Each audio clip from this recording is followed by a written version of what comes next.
ನಮಸ್ಕಾರ ಎಲ್ಲರಿಗೂ. ನಾನು ನಿಮ್ಮ ಪ್ರೀತಿಯ ರಾಯಚೂರು ಹುಡುಗಿ. ತಮಗೆಲ್ಲರಿಗೂ ಅಮ್ಮನ ಅಡುಗೆ ಮನೆ ಕಾರ್ಯಕ್ರಮಕ್ಕೆ ಹೃದಯಪೂರ್ವಕ ಸ್ವಾಗತ. ಇವತ್ತಿನ ಸ್ಪೆಷಲ್ ರೆಸಿಪಿ ಏನಪ್ಪ ಅಂದರೆ, ತುಂಬ ಜನ ಕೇಳ್ತಾ ಇದ್ರಿ ಟೊಮೊಟೊ ಚಟ್ನಿನ ಯಾವ ರೀತಿ ಮಾಡೋದು ಅಂತ. ಅದು ಯಾವ ರೀತಿ ಮಾಡೋದು ಅಂತ ನೋಡ್ಕೊಂಡು ಬರೋಣ.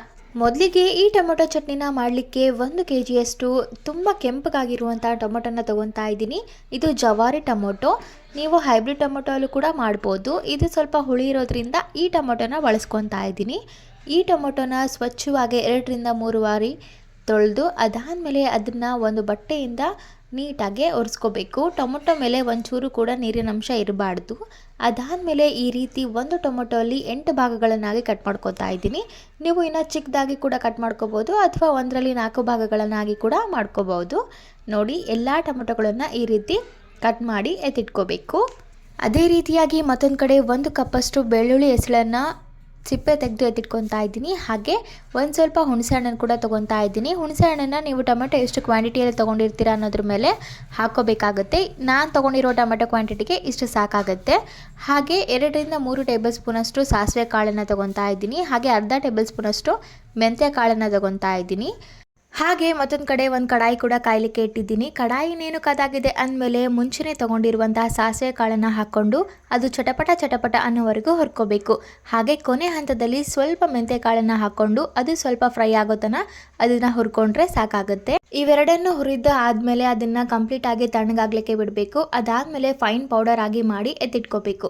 ಹಾಗೆ ಅದೇ ಕಡಾಯಿಗೆ ಮುಂಚೆನೇ ಕಟ್ ಮಾಡಿ ಎತ್ತಿಟ್ಕೊಂಡಿರುವಂತಹ ಟೊಮೊಟೊನ ಹಾಕ್ತಾ ಇದ್ದೀನಿ. ಹಾಗೆ ತೊಗೊಂಡಿರುವಂಥ ಹುಣಸೆ ಹಣ್ಣನ್ನು ಕೂಡ ಹಾಕಿ ಅದು ಕಂಪ್ಲೀಟಾಗಿ ಸಾಫ್ಟ್ ಆಗಬೇಕು. ಅಲ್ಲಿವರೆಗೂ ಅದನ್ನು ಫ್ರೈ ಮಾಡ್ಕೋಬೇಕು ಅಥವಾ ಕುದಿಲಿಕ್ಕೆ ಬಿಡಬೇಕು.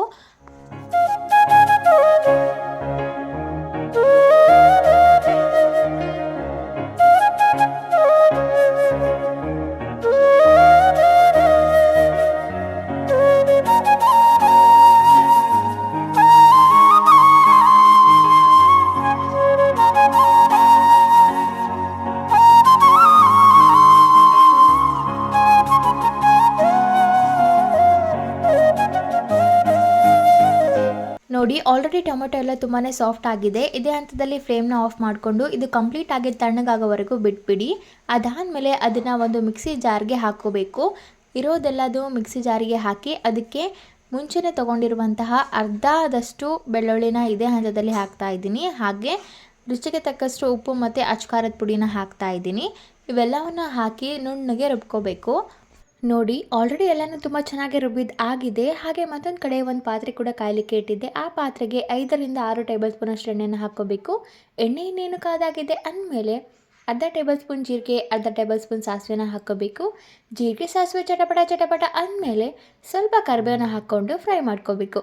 ಅದಾದಮೇಲೆ ಮುಂಚೆ ಎತ್ತಿ ಇಟ್ಕೊಂಡಿರುವಂತಹ ಬೆಳ್ಳುಳ್ಳಿ ಹೆಸಳನ್ನು ಹಾಕ್ಕೊಂಡು ತುಂಬ ಚೆನ್ನಾಗಿ ಫ್ರೈ ಮಾಡ್ಕೋಬೇಕು. ಬೆಳ್ಳುಳ್ಳಿ ಸ್ವಲ್ಪ ಗೋಲ್ಡನ್ ಕಲರ್ ಆಗಬೇಕು. ಅಲ್ಲಿವರೆಗೂ ಅದನ್ನು ಫ್ರೈ ಮಾಡ್ಕೋಬೇಕು.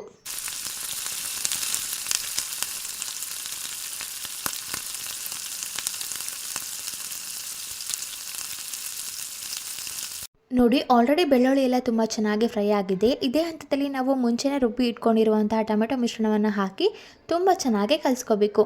ಮಾಡಿರುವಂತಹ ಒಗ್ಗರಣೆ ಹಾಗೆ ರುಬ್ಬಿರುವಂತಹ ಮಿಶ್ರಣ ಸಂಪೂರ್ಣವಾಗಿ ಮಿಕ್ಸ್ ಆಗಬೇಕು. ಅಲ್ಲಿವರೆಗೂ ಅದನ್ನು ಕಲಿಸ್ತಾ ಹೋಗಬೇಕು.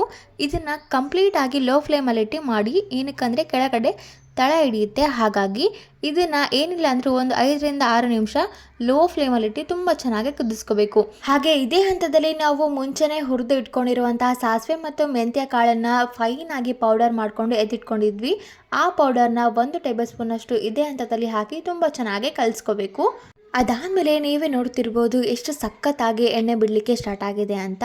ಇನ್ನೇನು ಇದು ಕಂಪ್ಲೀಟಾಗಿ ರೆಡಿ ಆಗಲಿಕ್ಕೆ ಇನ್ನೊಂದು 2 ಮಿನಿಟ್ಸ್ ಬಾಕಿ ಇದೆ ಅಷ್ಟೇ. ಇದನ್ನು ಕಂಪ್ಲೀಟಾಗಿ ಕೂಲ್ ಮಾಡಿ ಅದಾದಮೇಲೆ ಒಂದು ಡಬ್ಬಿಯಲ್ಲಿ ಹಾಕಿ ಇದನ್ನು ನೀವು ಫ್ರಿಜ್ಜಲ್ಲಿ ಕೂಡ ಸ್ಟೋರ್ ಮಾಡ್ಕೋಬೋದು. ಇದು ದೋಸೆಗೆ, ರೊಟ್ಟಿಗೆ, ರೈಸ್ಗೆ ಎಲ್ಲದಕ್ಕೂ ಒಳ್ಳೆ ಕಾಂಬಿನೇಷನ್.